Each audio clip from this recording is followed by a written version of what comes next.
राधे राधे दोस्तों, आप सभी को तीज पर्व की शुभकामनाएं। और इस ब्लॉग में प्रियंका जी अपना तीज व्रत की विधि आपसे शेयर करेंगी।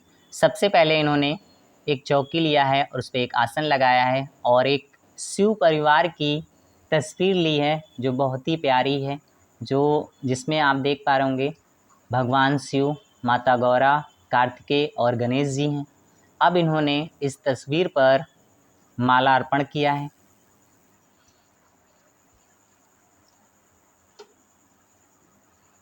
एक कलश बनाया है इन्होंने, जिसमें 1 रुपए का सिक्का है, कुछ अक्षत है और जल है। इससे कलश स्थापित करेंगी और इस पर आम के पत्ते लगाएंगे। जैसा कि माना जाता है हमारे यहाँ कि जब भी कलश की स्थापना की जाती है तो उसमें आम के पत्तों का एक विशेष महत्व होता है। चलिए, अब देखिएगा, इन्होंने कलश पर नारियल, जिसमें थोड़ा सा छिलका या आप कह सकते हैं उसमें लगा होना चाहिए, और उसको स्थापित किया है। इसके बाद एक एक करके जो भी आपके पास सामर्थ्य में फल हैं वो प्रभु को समर्पित करते हैं, माँ को समर्पित करते हैं।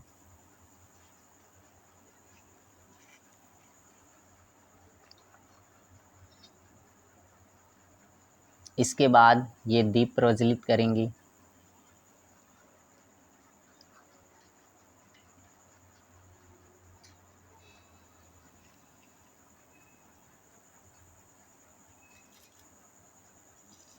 और मैं उन सभी माताओं एवं बहनों को तीज व्रत की शुभकामनाएं देना चाहता हूं इस ब्लॉग के माध्यम से। हमारे पौराणिक कथाओं में तीज व्रत का एक विशेष महत्व है। इसके पहले भी आपने चैनल पे अगर विजिट किया होगा या आप गए होंगे तो वहाँ पे उसकी कहानी अपलोड की जा चुकी है। अगर नहीं देखा तो आप देखिएगा। माँ गौरा ने किस तरीके से भगवान शिव को प्राप्त करने के लिए कितनी तपस्या की थी, इसी पर ये आपका तीज व्रत त्यौहार बना हुआ है, जो एक बहुत विशेष त्योहारों में माना जाता है। यानी महिलाएं जो भी होती हैं, वो माताएं हों, बहनें हों, या जो भी ये तीज व्रत करता है, चाहे सुहागिन हों, चाहे वो लड़कियां हों जो अभी अच्छे सुहाग के लिए तीज व्रत करती हैं, वो निर्जला व्रत रखा जाता है। और निर्जल व्रत अपने आप में एक बहुत बड़ा व्रत माना जाता है। यानी आप सोच सकते हैं कि पूरे दिन बिना पानी के इस व्रत को करना, उसके बाद इतना विधि विधान से करना, अपने आप में एक विशेष महत्व रखता है।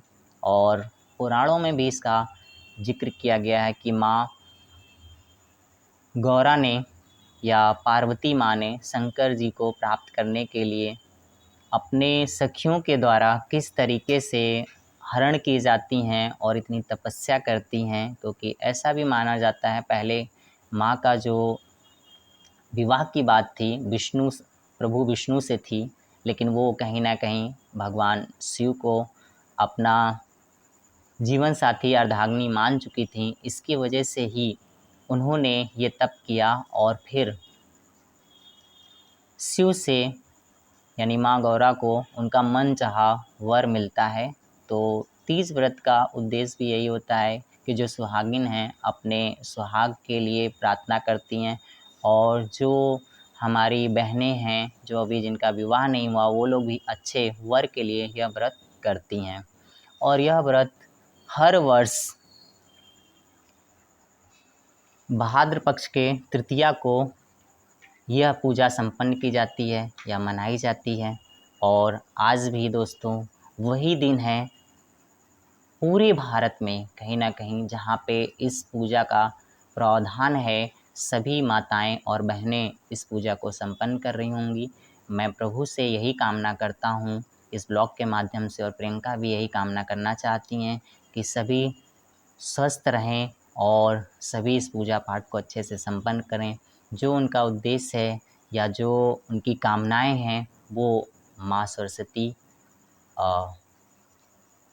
और जो भी शिव हैं, गौरा माँ हैं, पार्वती जी हैं, गणेश जी हैं, कार्तिकेय हैं, वो सभी इनकी कामनाओं को पूरा करें।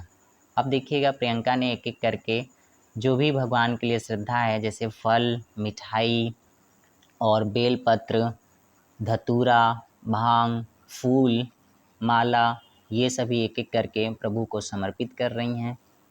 और इसके बाद आप देखेंगे इसमें एक और भी विशेष महत्व है इसका, कि इसमें एक जो होता है सुहाग का पूरा वस्त्र से लेकर चूड़ी, बिंदी, कंगन, ये सभी माँ को समर्पित किया जाता है। और पूजा संपन्न होने के बाद वो अपने बड़ों को या अपनी सास को दिया जाता है।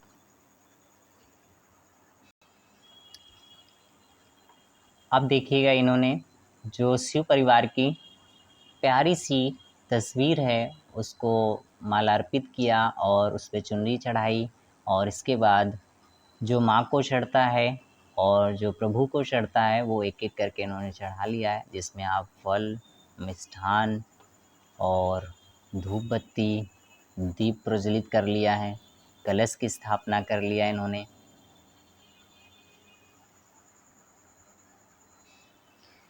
अब देखिएगा, माँ के लिए और प्रभु के लिए श्रृंगार में जो है, भगवान को काली चूड़ियाँ, शिव जी को, और माँ पार्वती को लाल रंग की चूड़ियाँ या रंग बिरंगी चूड़ियाँ। जैसा कि आप सभी जानते हैं, सुहाग में चूड़ियों का, बिंदिए का और सिंदूर का अपना एक विशेष महत्व होता है।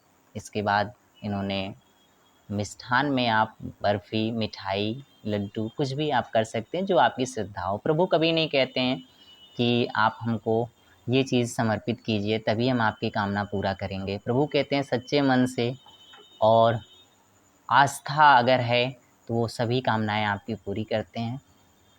और इस ब्लॉग के माध्यम से मैं भी यही आप तक कहना चाहता हूँ, उन माताओं एवं बहनों से, या जो लोग भी इस व्रत को करते हैं, तो आप कभी भी किसी चीज़ को लेकर परेशान ना हो। आपके पास जो भी संसाधन है, जो भी सुविधाएं हैं, आप उतने से ही इस पूजा को कर सकते हैं। ज़रूरी नहीं कि आपके पास अगर किसी चीज़ की समस्या है तो आप इस व्रत को करने के लिए आप परेशान हों, या इस तरीके का कोई आप कार्य करें जिससे कि इस पूजा की जो एक मान्यता है उस पे कोई आँच आए।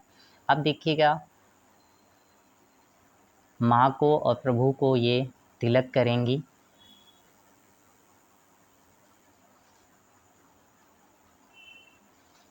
सरल पूजा विधि है, आप इस विधि के द्वारा इस पूजा को कर सकते हैं। और हमारे कहीं ना कहीं पूर्वजों ने भी यही कहा है कि अगर मन में श्रद्धा हो तो कोई भी पूजा पाठ कार्यक्रम आपका हमेशा संपन्न हो जाता है। और जितने भी इस तरीके के विधि विधान से पूजा किए जाते हैं वो सारे के सारे मनोकामनाओं को पूर्ण करने के लिए किया जाता है। आप श्रृंगार के सामान में देख रहे होंगे, जैसा कि मैंने पहले भी जिक्र किया था, कि जिसमें जो श्रृंगार का सामान चढ़ता है वो पूजा उद्यापन के बाद ये किसी बड़े को अपने घर में या अपने सास को दे दिया जाता है। तो ये है दोस्तों तीज व्रत की प्रियंका की 6 सितंबर 2024 का पूजा का विधि विधान। और प्रियंका की तरफ से भी आप सभी को बहुत सारी तीज पूजा की शुभकामनाएं।